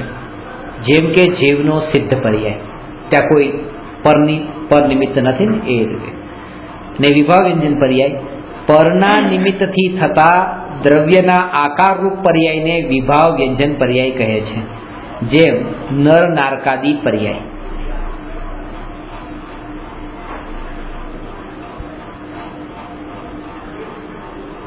જે દ્રવ્યમાં વૈભાવિક ગુણ છે તે જ દ્રવ્યમાં વિભાવ વ્યંજન હોઈ શકે છે. જો વૈભાવિક ગુણ વાલા કોને કહેવાય એ સમજી લો.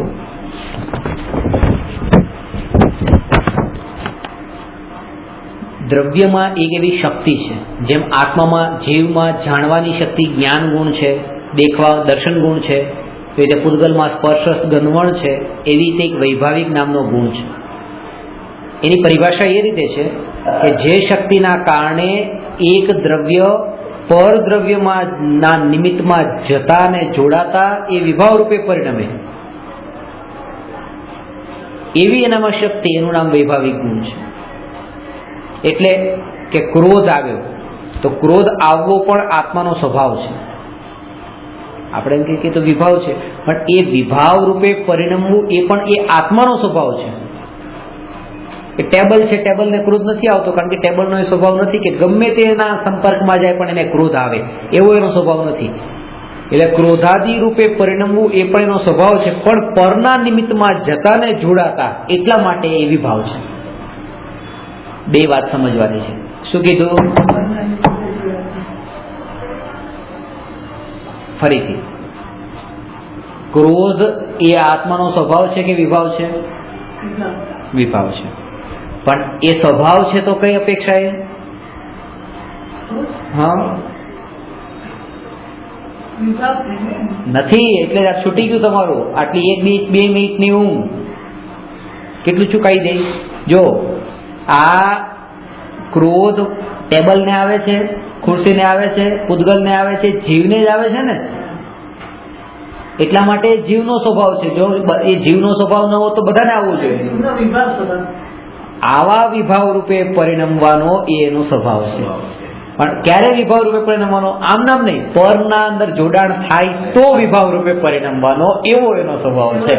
આવી સૂક્ષ્મતાનું જો જ્ઞાન હોય ને તો જ એનો જ્ઞાતા રહી શકે. તમે આટલા ક્રોધી કેમ છો?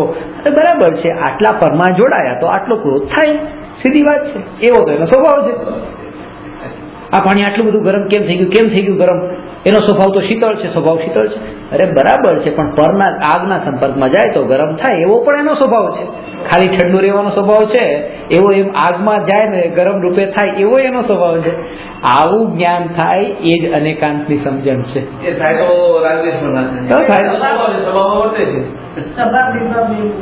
બેયનું સમજણ કરે. એટલે જેને તમે વિભાવ માનો છો એ કોઈક અપેક્ષા એ સ્વભાવ પણ છે. પણ દરેક પ્રકારના સ્વભાવ એ દ્રષ્ટિના વિષય નથી હોતા. સ્વભાવ તો ઘણા બધા હોય, સ્વભાવ તો ઘણા હોય. પૂતગલનો સ્વભાવ છે સ્પર્શ, પણ દ્રષ્ટિનો વિષય નથી. એટલે બધું દ્રષ્ટિના વિષયમાં નથી આવતું.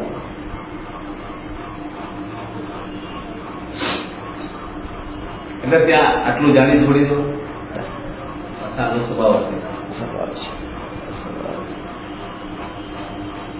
એ બધો એનો સ્વભાવ છે. પણ એક એ સ્વભાવ છે કે પોતાનામાંથી બહાર જવું એ મારો સ્વભાવ નથી. અને આ જેટલો પણ સ્વભાવ હું જોવા જાઉં છું, આ મારો સ્વભાવ નથી. આ બહુ મોટો વિભાવ છે. એ ભાવ છે તમારો સ્વભાવ છે. ઠીક છે, તમે માયાળુ છો, કૃપાળુ છો, તમારો બહુ ભલા માણસ છો, સ્વભાવ છે. એક માણસ બહુ હેરાન કરે છે, બહુ પરેશાન કરે છે, એનો સ્વભાવ છે.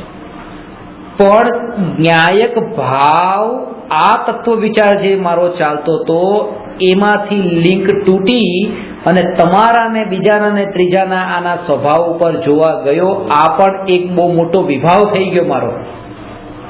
આમાં મારે જવાનું નથી, કારણ કે આ મારું ધ્યેય નહોતું. આ મને ધ્યેય સુધી પહોંચાડવામાં કારણભૂત પણ નહોતું, મને બાધક હતું. એકલો સ્વનો જ વિચાર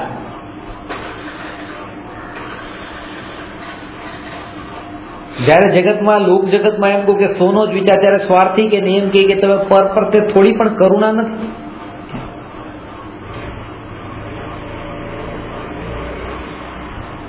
આ કામ બહુ અદભુત કામ છે કે પોતાના આત્માનું બહુ મોટી કરુણા. જયારે તમે મોક્ષે જશો ત્યારે એક નિગોદિયો જીવ બહાર નીકળશે કે નહીં? આનાથી મોટી કરુણા બીજી છે? એક જીવને, હવે કોઈને ગરીબને મહિને 5,000 ની કમાણી હતી ને હવે 7,000 ની કમાણી થઈ તો એને મદદ કરી, કોઈ સારી નોકરી અપાવી, એને બહાર કાઢવો, 5,000 થી 7,000 સુધી લઈ જવો, એ આપણને મોટાઈ લાગે છે. અને અનાદિથી નિગોદમાં જ ભટકતા એવા નિગોદીઓ જયારે બહાર નીકળે અને એના પરિભ્રમણ, પછી આ એક નિગોદીઓ નથી નીકળતો, કારણ કે આ તમે એક એવા વચ્ચે અટકેલા હતા એટલે આખી લાઈન અટકી હતી. એક જાય એટલે આગળની પછી 608 ની લાઈનમાં પછી આગળ કેટલી. આ અનંત જીવો પરનો ઉપકાર સહજ થઈ જાય છે. કારણ કે એ પછી નીકળશે ત્યારે બીજો નીકળશે, એ નીકળશે ત્યારે બીજો નીકળશે. આ સિદ્ધપદની પ્રાપ્તિ થતા સહજ કરુણા થઈ જાય છે. આનાથી મોટી કરુણા કઈ? તો એ કરુણા પછી એ જ કરુણા આપણને બહાર કાઢ્યા છે, જે સિદ્ધ પરમાત્મા.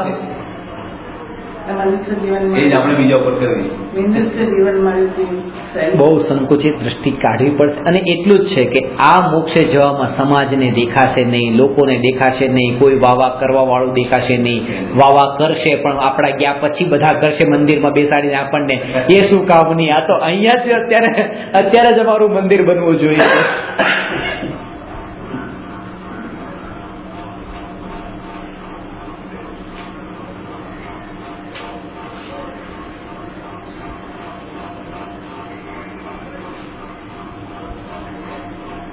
પેલા એક એવી શંકાઓ ઉભી થતી હતી કે ભગવાનની મૂર્તિ આભૂષણ વાળી આવી, આંગી કરેલી, આવી રીતે આવું કઈ ન હોય. એમ કે કંઈક સાચું હોય, એમાં કંઈક ભગવાન પણ હોય તો જ કરતા હોય ને. પણ હવે અમુક છોકરાઓને એ વાત સમજાય છે કે જયારે અમિતાભ બચ્ચનના, સચિન તેંડુલકરના ને મંદિરો બનવા માંડ્યા ત્યારે આમાં ભગવાન પણ તો કઈ છે જ નહીં, પણ તોય બને છે. એટલે આ એક પ્રકારનું હોઈ શકે કે એક ગાંડપણથી જ આવું બધું થઈ જતું હોય કે જેને પોતાની રુચિ છે, પોતાને જેની મહિમા છે, બસ એ જ વસ્તુનું બધા મૂકી દીધું સ્ટેચ્યુ બનાવીને.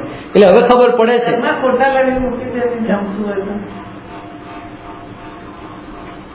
ગુરુદેવનો કે કુંકુદાચાર્યનો કે મહાવીર ભગવાનનો ફોટો નહીં હોય, પણ 7 માંથી એક પણ વ્યસનનું સેવન ન કરતો હોય એવો એક ફિલ્મનો એક્ટર કે એવો આ કોઈ ક્રિકેટર, એને મોટા પોસ્ટરો ઘરમાં ચોંટાડી દેશે. આમ ખબર છે કે પોતે કંદમૂળ નહીં ખાય, પાણી ગાળીને પીશે, ઉકાળીને પીશે, ના માંસ ખાવું. અરે માંસ ખાવું દોષ છે તમને લાગે છે? માંસ ખાનારાની મહિમા આવી, દારૂ પીવાવાળાની મહિમા આવી? એની પાછળનું આપણી બહુ દ્રષ્ટિ બહુ સૂક્ષ્મ છે, બહુ સૂક્ષ્મ દ્રષ્ટિ છે.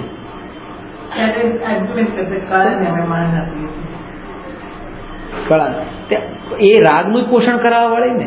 મારા સાહેબ મને ક્રિકેટનો સ્કોર પૂછતા, હું મારા સાહેબ તમને ક્રિકેટનો સ્કોર શું કામ? તમે તો અત્યારે ઘાસ પર ચાલો, ઘાસ પર તમે તો ચાલતા નથી, અને આ બધા તો ઘાસ પર જ દોડાદોડી કરે છે ત્યાં, અને એના વિશે તમને આટલી ઉત્કંઠા પછી કે શું કરે, શું થયો, કોણ જીત્યું, કોણ હાર્યું.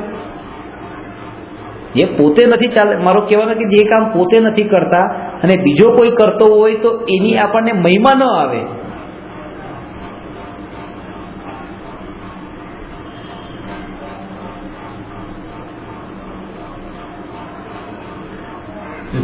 ચાલતા નથી, બીજા જોડે જ એની મહિમા એની છે.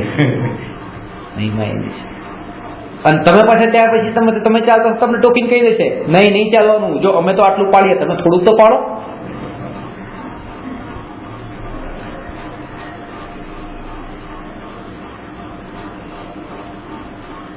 એટલે કૃપાઓ દેવી અંતર છૂટ્યો ન મોહ.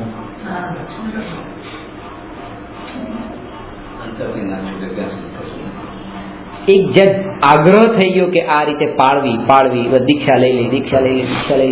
એ સાધ્યનું જ્યાં ભાન નથી ને ત્યાં એ સાધન પણ નથી યોગ્ય રૂપે ઉપયોગમાં આવતું. હવે મુંબઈ જેવા શહેરમાં તમે રહો તો આયા તમને એ રીતે સુસ્તો આહાર ન મળે ને ત્યાં તમને અહીંયા બાથરૂમ પેશાબ આ બધે એ પણ ન થાય. હવે મેં છે ને ત્યાં 2 ઉપાશ્રય આગળ ત્યાં ઢાળ છે ને ત્યાં વાલકેશ્વરનું,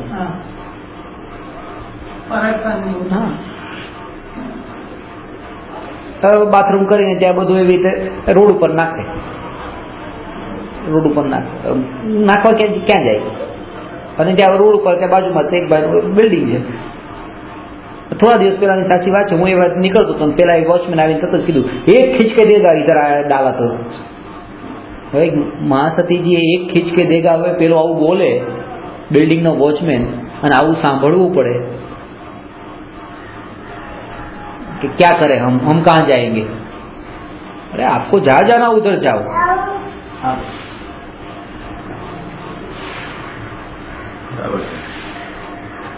પણ આ જ વસ્તુ છે કે ઊંચામાં ઊંચું મુનિ ધર્મ પાળવા માટે જો એક સામાન્ય સાધારણ એક વ્યવહાર જ ન પડાતો હોય તો આ આગ્રહ શું કામનો પછી?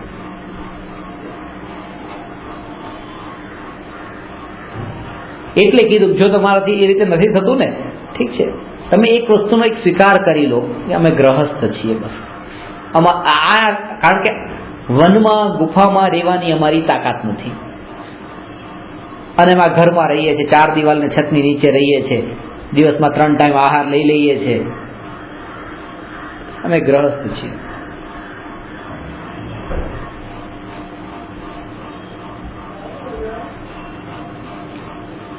ચાલીસ વર્ષ સુધી દીક્ષા પાળી હોય એક મારા સર છે, 40 વર્ષ દીક્ષા પાળીને પછી મારા પ્રવચનમાં બેઠા છે, ભણે છે, અને કહે છે કે હવે આ લાગે છે કે 40 વર્ષ નકામા ગયા. આ બસ, એટલે આત્માનું ચૂકાઈ ગયું, આ બધું આમનામ જ ગયું, આ બધું મુનિપણું નહોતું. તો તમારા જેટલા અનુયાયીઓ છે બધાને કહી દો કે 40 વર્ષ મારા બરાબર નતા. ના, એમાં તો બધાને શ્રદ્ધા કેટલી થઈ ગઈ છે, એ આટલા લોકો પગે લાગવા આવે ને એ બધું વધારે કે બંધ કરાવી દેવાના, કારણ કે એના બળ પર ચલો શ્રદ્ધાના બળે આટલો ધર્મ તો જીવનમાં કરે છે. પાછો જેને તમે ધર્મ માનતા નથી પાછો એ તો ધર્મ કરે છે. તમે હજી એમ કહો છો કે આ બધો ધર્મ નથી, તો પછી પાછું કે પગે લગાડવો એ બધું ધર્મ નથી, પણ એ લાગે એ ધર્મ, કારણ કે એને તો ભાવ તો છે ને, તો અંદર પડ્યું છે.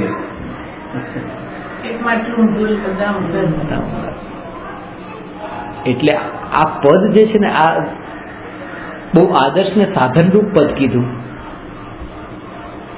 પહેલાના જમાનામાં તો એવું હતું કે ગામમાં દરેકે દરેક એક મોટો ટાવર હોય, ગામમાં ટાવર ઉપર એક ઘડિયાળ લગાડવાની, અને આખા ગામની ઘડિયાળો એ ટાવરને જોઈને મળતી હોય.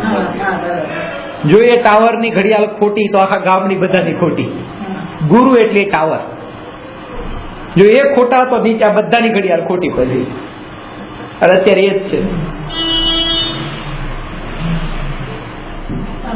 અનંત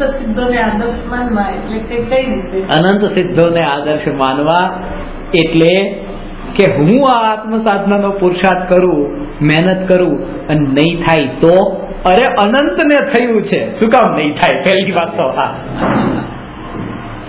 એક બળ આવવું જોઈએ અંદરથી કે શું કામ નહીં થાય? અનંત સિદ્ધોને થયું છે, પણ એક બળ અંદરથી આવવું જોઈએ, એક અંદરથી આગળનો વિચાર કરતા કરતા એ આ ભવ પછીનો આગળનો વિચાર કરે, એક અંદરથી. આ કેવાથી નહીં, એ તમને જયારે બોધ થશે ને ત્યારે તમે એ બધો વિચાર છોડી દેશો. આ જ્યાં જ્યાં અટકવાના સાધનો છે ને એ બધામાંથી બહાર આવી જશો, અટકવાના સાધનોમાંથી બહાર આવી જશો. ક્ષણિક સંબંધો ટકીને રહે, હજી મહિમા એવા પ્રકારની છે બધી નીકળતી જશે. લાવ આ સગાને ફોન કરી દે, આટલા દિવસથી કર્યો નથી, નહીં તો સંબંધ કેવી રીતે રહેશે, કેવું લાગશે, અભિમાની થઈ ગયા છે, આપણા વિશે શું વિચાર કરશે, આ બધા પ્રકારના વિકલ્પો ટળતા જશે જેમ જેમ અંદરમાં સ્વભાવનું બળ આવશે ને. ને કોઈને નથી પડી, જેમ મેં તમને કીધું ને, તમને નહીં, મેં બધાને કીધું, 2 દિવસ સિવાય, બુદ્ધ ગુરુ સિવાય કોઈએ પણ 5 દિવસ મને સંપર્ક નહીં કરવાનો. મારો મોબાઈલ તમને બંધ જ મળશે. દુનિયામાં કઈ નથી બગડી જતું ના, અને કઈ બગડી નથી જતું પાછું. પણ કેવું લાગશે હું આમને કહીશ કે જો સર, તો બીજાને કેવું લાગશે? તમને તો સમજ પડે છે, પણ બીજાને કેવું લાગશે, ત્રીજાને કેવું લાગશે? હું તમને મોઢા ઉપર કહી દઉં મારી સાથે તમારે બધી વાત નહીં કરવાની, આત્માની વાત કરો બસ. બીજું કેવું લાગશે? પછી ક્યારેક મારે જ જરૂર પડી એમની કે તમારી પાસે ક્રોસિન છે, તો શું પછી મેં તો એમને કીધું હતું કે આત્માની વાત કરવાની, હવે આ તો ક્રોસિનની વાત થઈ ગઈ. પણ અંદરથી એક એવું બળ હોય, એ બળ હોય કે જરૂર ન પડે તો મારે તમારી પાસે ક્યારે માંગવી પડી છે, તમે સામેથી આપી છે કે નહીં? જયારે જરૂર પડી ત્યારે એ નથી માંગવી પડતી. મારે કહેવાનું એ છે કે અંદરમાં બળ રાખો, તમે બધું ઓટોમેટિક થઈ જાય છે. એ તો આપણી અંદરની પ્રાપ્તિ છે. સહેજ મળી જાય ને, તમે સહેજ મળતા હોય, એવરીડે ફોન પર મળતા હોય તો મારે વેઇટ કરવાની જરૂર શું છે? મને ખબર ગુરુવારે જ મળતો હોય તો હું વેઇટ કરીશ કે બુધવારે આવશે ત્યારે જ ઓટોમેટિક વેઇટ કરવો જ પડશે. તમે કહો મારા ટાઈમ કાઢવો જ પડશે, બુધવારે જ આવવું પડશે. કેમ સરસ બુધવારે આવે છે, શુક્રવાર શનિવારે બી સાહેબ ને કહો સાહેબ આ જરા 100 સવાલ છે જવાબ આપવાનો. મારે ગઈ વખતે એક ચાર્જર જોઈતું હતું મોબાઈલ ચાર્જ કરવા માટે. એક બેનના ઘરે કીધું ચાર્જર આપો, એવું એમણે જ કીધું. એટલે થોડી વાર થઈ એટલે બેન ભૂલી ગયા હશે. પછી પાછું બીજી વખત યાદ કરાયું, બેન ચાર્જર લાવો. બેન ચાર્જર લઈ આવી નાખ્યા. ચાર્જર લેવા ગયા પછી ત્યારે એમણે મને વાત કરી કે જો બોલ્યા વગર કામ ન પતે. મેં કહ્યું મને તો અંદર મારું તો બોલ્યા વગર જ પત્યું છે, બોલવાનું તો તમે કર્યું છે બધું. હું તો એક શબ્દ બોલ્યો નથી, તમે જેને કીધું છે. એટલે જયારે તમારા પુણ્ય ઉદય હોય તો તમારે એક શબ્દ તમારે નથી બોલવો પડતો, વગર બોલે થાય છે. અને ક્યારેક બોલીને પણ થાય તો એ સમજવું પુણ્યનો ઉદય છે, બોલવાથી નથી થયું. એ જાગૃતિ, અને આ જાગૃતિ ધર્મ છે. કારણ કે ત્યાં કોઈ બીજા ઉપર આરોપ નથી મૂક્યો કે તમે મારે બહુ કામ કર્યું, બહુ સેવા કરી, મારું આપ નહીં, કોઈ નથી કર્યું. અને અત્યારે પણ છે, કોઈ જવાબદાર નથી, કોઈ જવાબદાર નથી. બધા એક બોટ પાણીમાં ડૂબે છે, 99 જણા સારા સવારે પૂજા કરવા વાળા, ભક્તિ કરવા વાળા છે, અને બિલકુલ વ્યવસ્થિત સદાચારથી જીવન, પૂજા કર્યા વગર પાણી ન પીવે, અને બિલકુલ શુદ્ધ આચરણ, ગાળેલું ઉકાળેલું પાણી પીવાનું, રાત્રિ ભોજન નહીં, થાળી ધોઈને પીવાની, બધું જ 99 જણા એવા છે. અને એકાદો મારા જેવો આ બધું નથી કરતો એવો બેઠો, એટલે બધાની નજર સીધી આના ઉપર ગઈ. બસ આ પાપી બેઠો એટલે આપણી બોટ ડૂબવાની તૈયારીમાં છે. એક પાપી 99 પુણ્યાત્માને જો ડૂબાડી શકતો હોય તો 99 પુણ્યાત્મા એક પાપીને કેમ નથી બચાવ્યો? મેં જો 99 જણા બચાવવા જતો ને, કોઈને નથી કરતું. એક સાથે 100 જણાના પાપના ઉદય આવ્યા છે. અને જૈન ધર્મમાં એ જ વાત કીધી છે, એ જ વાત કીધી છે.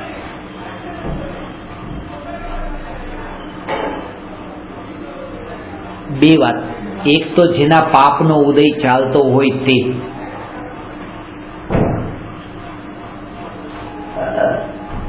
અને બીજો કે જેના પાપનો બંધ થતો હોય તે. બે પાપી આપણે કે ને, પાપનો ઉદય અને પાપનો બંધ.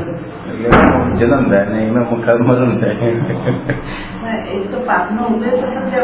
પાપનો ઉદય તમને સમજાવું છું કે કોઈ ખાવા પીવા કઈ ન હોય, પહેરવા ન હોય, એમ કે, અને એવી સ્થિતિ, આ એક પાપી છે જો, એટલે પાપનું ફળ ભોગવતો હોય ને કે પાપી. જો સાંભળો, એક વ્યક્તિ એવો છે કે જે આવા પાપના ફળને ભોગવી રહ્યો છે, જેને બધું જોતું છે પણ મળતું નથી, પાણીનું ટીપું પણ એને મળતું નથી, કે આ જો પાપી. ઉકાળેલું સાદું પાણી બી નથી મળતું. અને બીજી બાજુ એવો જીવ છે કે જેને પાપ બાંધવા વાળો છે, કે આતંકવાદી બની ગયો છે બધું, પણ બસ હિંસા, જૂઠ, ચોરી, બધા 5 પાપ કરે છે. બીજું એવું છે. તો એક જીવ એવો કે જે પાપના ઉદય વાળો ને એક બીજો પાપના બાંધવા વાળો. ખરો પાપી કોણ? કે ઉદય વાળો બિચારો શું કરે, તો ઉદય જેવા હોય. પાપી કેવો બરાબર નથી લાગતું. જે પાપના ફળને ભોગવતો હોય ભૂતકાળમાં કરેલા, એ પાપી. આપણે શબ્દ પણ એના માટે બહુ વધારે એવો નહીં વાપરીએ. પાપી, વધારે પાપી એને જ કહીએ છીએ કે જે પાપ બાંધવા વાળો હશે. જૈન દર્શનમાં એ કીધું છે, પાપના ઉદયને ભોગવતો હોય એ પણ પાપી નથી, અને પાપ કરવને પાપ બાંધવા વાળો પણ પાપી નથી.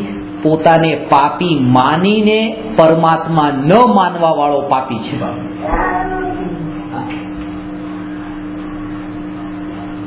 પોતાને પાપી ન માન્યો, પાપી માન્યો, આ જ મોટું પાપ છે.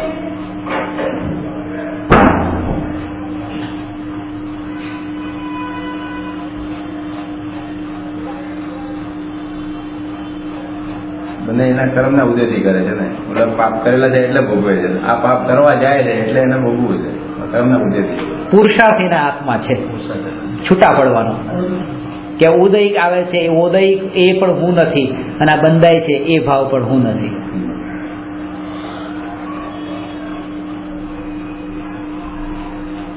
પરમાત્મા માનતો તો આવા પાપ જ ન કરે. ન કરે.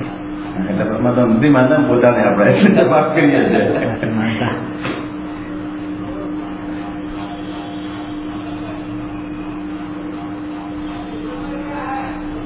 એટલે વિભાવરૂપ પરિણમવાનો આ ક્રોધાદી રૂપ એ એનો સ્વભાવ છે, વૈભાવિક ગુણ છે.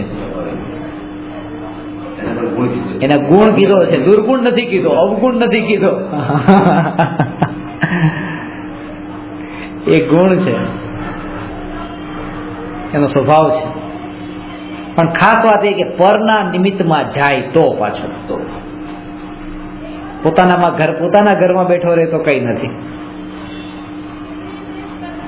અને એ વૈભાવિક ગુણ બે દ્રવ્યમાં છે, જીવમાં અને પૂતગલમાં.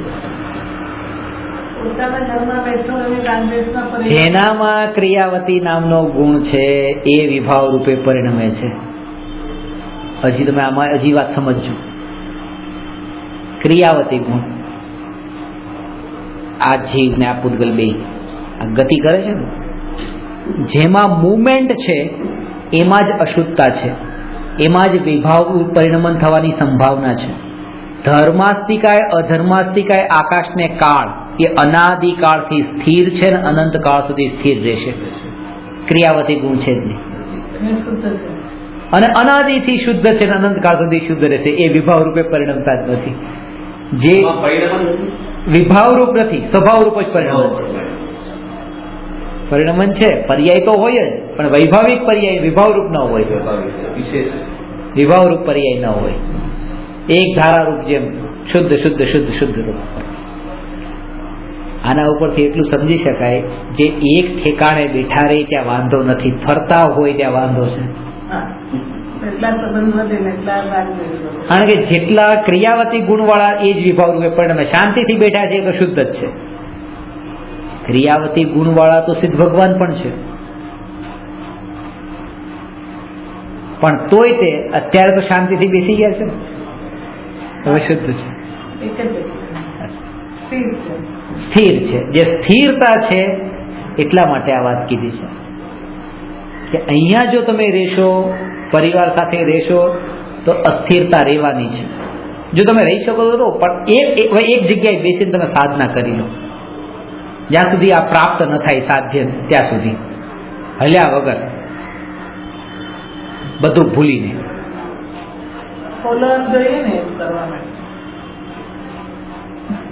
ફોલોઅર શેના માટે જોઈએ? ગુરુ જોઈએ. ગુરુ પાછળ કોઈ એવું સ્થાન જોઈએ કે જ્યાં એની ટ્રેનિંગ આપવું હોય બરાબર. અહીંથી એક વખત સમજી લઈને તો પણ થશે. બધા એંગલ સમજમાં ન રહે. આવશે. તમે એટલા સમજદાર છો એટલે તમને કહું છું, તમે હિંમત કરો. હવે ઉમરાળ આવી છે. અરે પાછી એ જ વાત, ઘર છોડાયું નથી હમણાં તો ઘરે. એટલે આ વાત ખરેખર તમને કહું છું, ના નહીં, અંદરમાં તમને ગમે એટલી આત્માની મહિમા બતાવીને પણ કહું કે તમે ત્યાં આશ્રમમાં આવીને બેસો અને ત્યાં અઠવાડિયું તમે દર મહિને અઠવાડિયા માટે ત્યાં રહી જાઓ. હવે આ ઉંમરે નથી થતું, બરાબર છે. ત્યાં પરમાનન્ટ રહી જાઓ. દીકરો આવે ત્યાં મળવા, ચલો ઘરવાળા ત્યાં મળવા આવશે. અંદરમાં હજી સમ્યક દર્શન નથી પામવું. રાગ પડ્યો છે. મોહ પડ્યો છે. રાગ તો પછી રહેશે છેલ્લે જ્યાં સુધી દીક્ષા નહીં લ્યો. આ મોહ પડ્યો છે. મોહ પડ્યો છે. છોડાવવાની વાત નથી, પણ અત્યારની સ્થિતિ હું તમને એ કહું છું અનુભવ પ્રમાણથી કે તમે જેવો આ ટોળાની વચ્ચે રહ્યા ને તો આ ખેંચીને લઈ જવાવાળા અને ખાડામાં નાખવાવાળા ઘણા છે. અને આ વાત કેવી અત્યારની સ્થિતિમાં આ વાત યોગ્ય નથી કે જ્ઞાતા રહી લેજો, જ્ઞાતા રહી લેજો. આ બસ કોઈ પર કંઈ કરતું નથી અને સમતા ભાવે રહેશું. આમ નામ આખી જિંદગી નીકળી ગઈ, ખબર એને મરણ પણ આવી જશે, ખબર નહીં રહી. અને જ્ઞાતા એક પળ માટે રહેવાશે નહીં. બરાબર. જો એક અંદરમાં દ્રઢ પુરુષાર્થ નિર્ણય કરીને બહારમાં રે જવાબ આપે આમના અંદર વિકલ્પોની ચાલતી જ હોય છે, પૂરેપૂરી ચાલતી હોય છે. ને કેવી રીતે પ્લાન કરો કે ન અથડાઈએ ક્યાંય એમ રાગ દ્વેષમાં, એ બધું ચાલતું જ હોય. એ ખાલી ઘરમાં તમને એક દિવસની રસોઈની જવાબદારી તમારા ઉપર હોય તો કેટલા વિકલ્પો આવે છે. હા, હવે સાચી વાત. શું બનાવવું, કોને શું ભાવશે, કઈ વસ્તુ બનાવી, કે ટાઈમ પર બનાવવાનું, આ તે બધાને એટલે કેટલા કેટલા વિકલ્પો આવી જાય છે. એ ચોક્કસ વાત છે. એમાં હવે તો પહેલા તો બધું એક સિસ્ટમ હતી, હવે તો ચારના 4 સિસ્ટમ.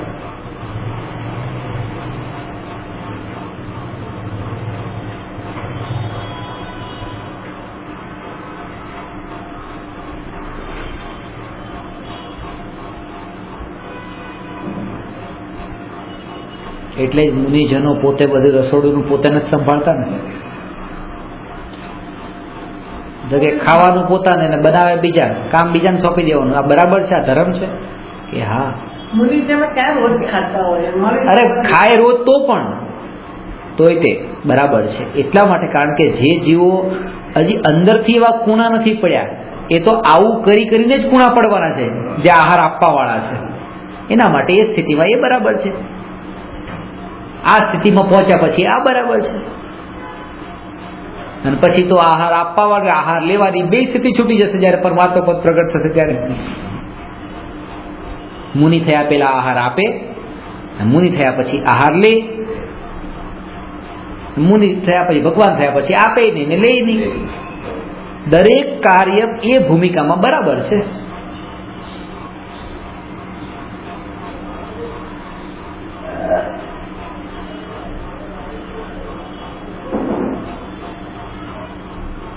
જીવ અને પૂદગલ વિભાવ રૂપે પણ, કે જીવમાં તો આપણે વિભાવ સમજ્યા, પૂદગલમાં કેવી રીતે કે પૂદગલમાં જે બે પ્રકાર છે, એક પરમાણુ ને સ્કંદ, બીજો સ્કંદ. એ પરમાણુ એટલે પૂદગલનું શુદ્ધ સ્વરૂપ અને સ્કંદ એટલે અશુદ્ધ. 2 અથવા 2 થી વધારે પરમાણુ જે મિશ્રણ છે, મળવું એનું નામ અશુદ્ધતા છે, એકલાપણાનું નામ શુદ્ધતા છે.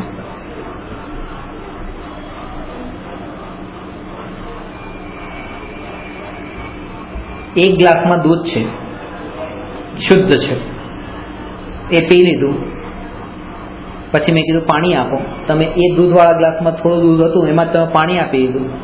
એટલે મેં કીધું કે ચોખ્ખું પાણી આપો ને, આ તો ગંદુ છે. કે પાણી ચોખ્ખું છે? પાણી તો ચોખ્ખું જ હતું, દૂધે ચોખ્ખું હતું, તો પછી પાણી ગંદુ કેમ થઈ ગયું? ચોખ્ખી ચોખ્ખી જ વસ્તુ હતી ને, ગંદી ક્યાં હતી? ભેગા થયા. 2 શુદ્ધ વસ્તુ પણ મળીને અશુદ્ધ થઈ જાય છે. આ એક પરમાણુ શુદ્ધ છે, બીજો પરમાણુ શુદ્ધ છે, 2 મળીને સ્કંદ થયા, 2 અશુદ્ધ. આ અશુદ્ધ પર્યાય પૂદગલ.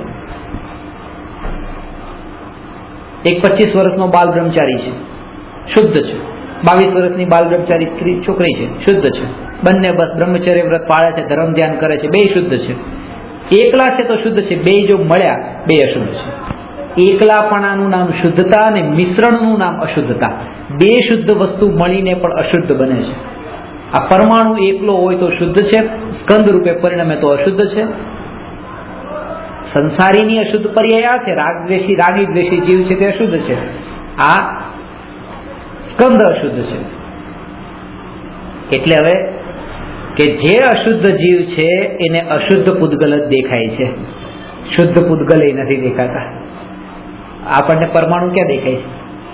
શુદ્ધ જીવને એટલે કેવળી ભગવાનને શુદ્ધ પૂતગલ જણાય છે. અશુદ્ધ જીવને અશુદ્ધ પૂતગલ, જેવો પોતે હોય એવું બહારનું જણાય. જો તમે અંદરમાં શુદ્ધ થાઓ તો બહારનું શુદ્ધ જણાય, અંદરમાં અશુદ્ધ રહો તો બહારનું અશુદ્ધ જણાય. જેવી દ્રષ્ટિ એવી સૃષ્ટિ. આની વિશેષ ચર્ચા આપણે આવતીકાલે કરશું. નમો અરહંતાણમ નમો સિદ્ધાણમ નમો આયર્યાણમ નમો ઉવજ્જાયાણમ નમો લોય સવસાહું